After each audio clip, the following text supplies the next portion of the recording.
बिस्मिल्लाहिर्रहमानिर्रहीम। सुल्तान बाहू रहमतुल्लाह ताला अलैह इरशाद फरमाते हैं कि मैं बचपन में एक दिन सड़क के किनारे खड़ा हुआ था तो अचानक एक नूरानी चेहरे वाली शख्सियत घोड़े पर सवार होकर मेरे पास तशरीफ़ लाए। आप फरमाते हैं कि उन्होंने मेरा हाथ पकड़ा और अपने पीछे बिठा लिया। तो आप फरमाते हैं कि मैंने उनसे डरते हुए पूछा कि हुजूर, आपका नाम क्या है, आप कौन हैं, आप कहाँ से आए हैं? तो आपने इरशाद फरमाया कि मैं हज़रत अली बिन अबी तालिब रज़ियल्लाहु ताला अन्हु हूँ। तो आप फरमाते हैं कि मैंने उनसे फिर अर्ज़ की कि हुजूर, आप मुझे कहाँ पर लेके जा रहे हैं?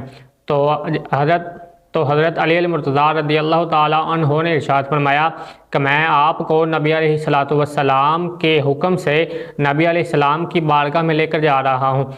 तो आप फरमाते हैं जब हम नबी अकरम सल्लल्लाहु ताला अलैहि वसल्लम की बारगाह में पहुँचे तो वहाँ पर पहले सिद्दीक़ अकबर रज़ियल्लाहु ताला अन्हु और उमर फ़ारूक रज़ियल्लाहु ताला अन्हु भी मौजूद थे। इसके साथ हज़रत उस्मान गनी रज़ियल्लाहु ताला अन्हु भी मौजूद थे। तो आप फरमाते हैं कि जब नबी अकरम सल्लल्लाहु ताला अलैहि वसल्लम ने हमें देखा तो मुझे देखते ही अपने दोनों दस्ते अक़दस बढ़ाए। तो सुल्तान बाहू रहमतुल्लाह अलैह फरमाते हैं कि नबी अकरम सल्लल्लाहु ताला अलैहि वसल्लम ने ये फरमाया, मेरा हाथ पकड़ लो और कलिमा की तलकीन फरमाई।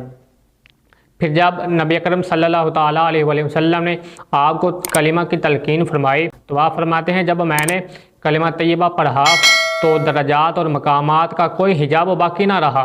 तो आप फरमाते हैं फिर इसके बाद हज़रत सैयदना सिद्दीक़ अकबर रज़ियल्लाहु ताला अन्हु ने मेरी तरफ तवज्जो फरमाई। इस तवज्जो फरमाने की वजह से आप फरमाते हैं कि मेरे जिस्म में सिद्क़ व सिफ़ा यानी सच्चाई और पाकीज़गी पैदा होगी। फिर आप फरमाते हैं कि जनाब सिद्दीक़ अकबर रज़ियल्लाहु ताला अन्हु इस नूरानी मजलिस से रवाना हो गए। फिर जब सिद्दीक़ अकबर इस नूरानी मजलिस से रवाना हो गए, आप फरमाते हैं कि इसके बाद उमर फ़ारूक रज़ियल्लाहु ताला अन्हु ने मेरी तरफ तवज्जो फरमाई।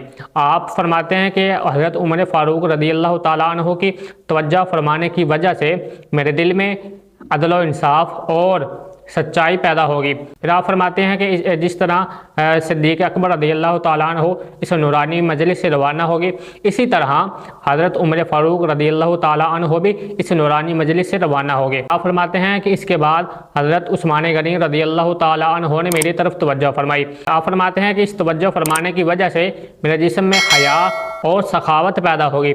आप फरमाते हैं कि इसी तरह जिस तरह सिद्दीक़ अकबर रज़ियल्लाहु ताला अन्हु भी इसी मजलिस से रवाना हो गए और उमर फ़ारूक रज़ियल्लाहु ताला अन्हु भी इसी मजलिस से रवाना हो गए, इसी तरह जनाब उस्मान गनी रज़ियल्लाहु ताला अन्हु भी इसी मजलिस से रवाना हो गए।